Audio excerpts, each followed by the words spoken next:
Remote working is great, don't get me wrong, but there is a lot of things that people won't tell you about remote working that can be very difficult and might throw you over the edge. So in this video, I'm going to be going over the things that they don't tell you about remote work and how you can possibly get over them, and a few tips that I have done myself to get through these.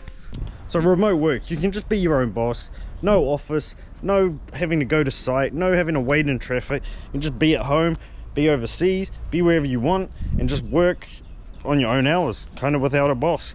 And that's how it feels. But at the start, the first couple months when you first get into it, it can be really, really difficult, trust me.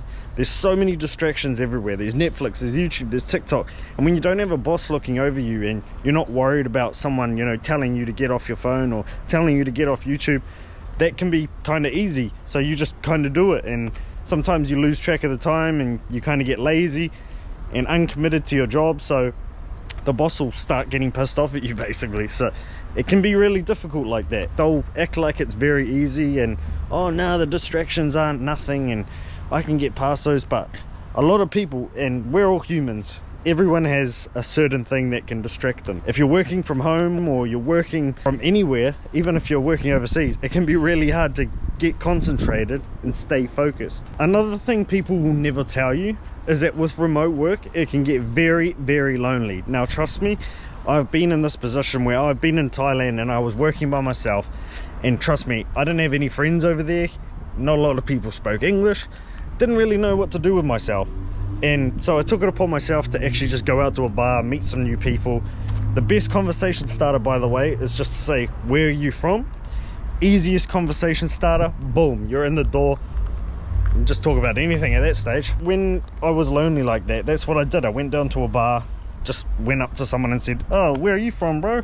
Boom, conversation starter, got their WhatsApp, and then we were pretty much bros after that. We started hanging out more and more, and it's that easy when you're overseas. But the thing that I didn't know for the first 2 months is that is how easy it is. I was just waiting in my fucking hotel, like going, oh, what do I do? I was doing all this shit, and you know, it was just stupid. Plus, you got to remember, you're in a different country, right? So it can be really like hard to like figure out what to do, and where the if you know where the good bars are with all the foreigners, and how you can meet new people and stuff like that. You know, you're in a new country, new rules, new laws, new everything, so you're kind of lost on what to do.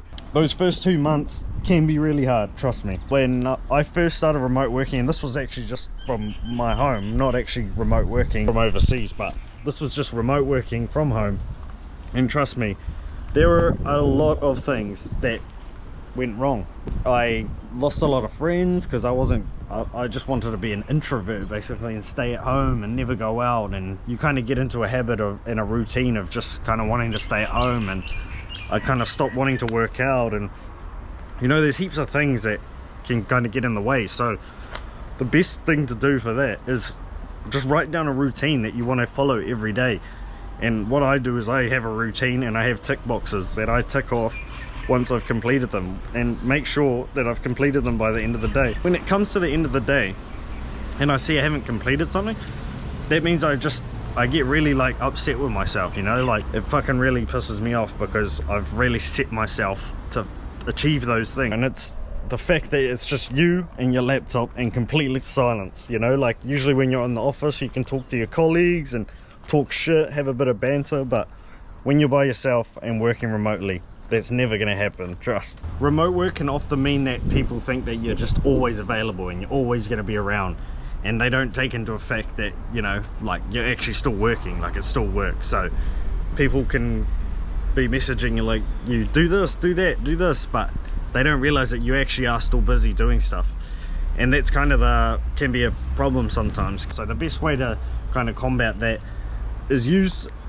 what I use is Slack, and it's a messaging platform where you can just kind of talk to your colleagues, basically tell them what's going on, show them your work, you can screenshot everything, show them, send documents through what you've been working on, stuff like that. And it's a very good communication tool to work with, you know, your colleagues that you're working with remotely, to help them and help you show what you're actually doing at work, because some people might just think you're doing fuck all and just sitting there doing nothing. So it's a really good tool to have. Remote work is not just full of sunshine and just amazing, it can be sometimes cloudy like this and overcast, and you could be going through a few problems and have a few stresses, but it's how you overcome those that makes you stronger and stronger each time. Like, fucking hell, I've been through so much shit. Like, I've actually been to Thailand, lost all my money there, had to come back. So apart from that, I've been pretty good, but that happened once, so I've still got to like look out for that. And that's another problem when you go to like places like Thailand or Philippines, stuff like that.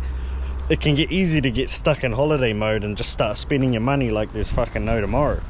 And that's what you kind of got to get over, you know, like just kind of, you can have a social life for sure, like you can go out on the weekends, stuff like that, but don't go out every day like you would on a holiday. And you've got to set up a routine, like go to the gym, eat healthy food, stop smoking, stop drinking alcohol every day. Like, you've got to set these routines, set these goals, set these expectations, so that it doesn't fucking happen, you know. And that's what I've been doing. And if you write it down, it really helps. It really helps your mind to stop you from doing it, because I don't know, something about writing it down and engraving it into a piece of paper can really engrave it into your brain for some reason, and that really buzzes me out sometimes. But it worked. Work from anywhere sounds amazing until you're stuck at a cafe or a beach with no fucking Wi-Fi and you can't do your work.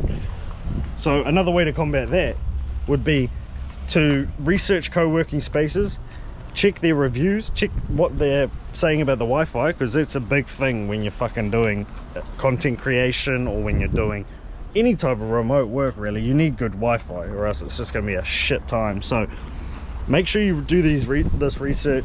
Stay in an area that's close to a co-working space that you want to go to, because fuck, you don't want to be getting up at like, I don't know, whatever time you start, having to take an hour fucking car ride or grab in Bangkok traffic, because that shit is crazy. Unless you're going to Vietnam or something, then you're fine. But if you're going to Bangkok like me, then fucking watch out, because that traffic is crazy there and it's not to be played around with. So, you know, do your research, make sure you fucking stay in the same area of it, or else you might be in a bit of a pickle. I cannot fucking wait to get to Thailand, put my feet up in the co-working space, meet some new people that are doing the same thing. The connections are going to be crazy, because people are going to be doing the same thing as me, and I can get to know them and, you know, really like fucking indulge in what I'm trying to do.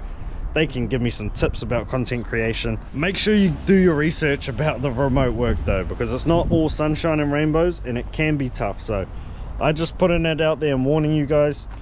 If you have any tips for me, let me know in the comments. I'd love to hear any remote stories that you guys have, any tips that you could give me for moving over there. So it would really be appreciated. If you need help trying to get into solo traveling or remote work, just let me know in the comments below and I can help you out. We can figure out a way to send a message, and I'd love to help you out. That's basically why I've got into this. I want to help people out that are wanting to do the same thing, want to solo travel. I want to make these videos when I do go solo traveling, so you can see like anyone can do it. And I'm starting off here with like 40 subscribers and hoping to build this up. So, you know, any support is much appreciated. But just stay along for the journey, and I promise these vids are just going to get better and better. And yeah, can't wait for the journey, can't wait for you guys to be with me. So I'll see you in the next one, guys. Catch you later.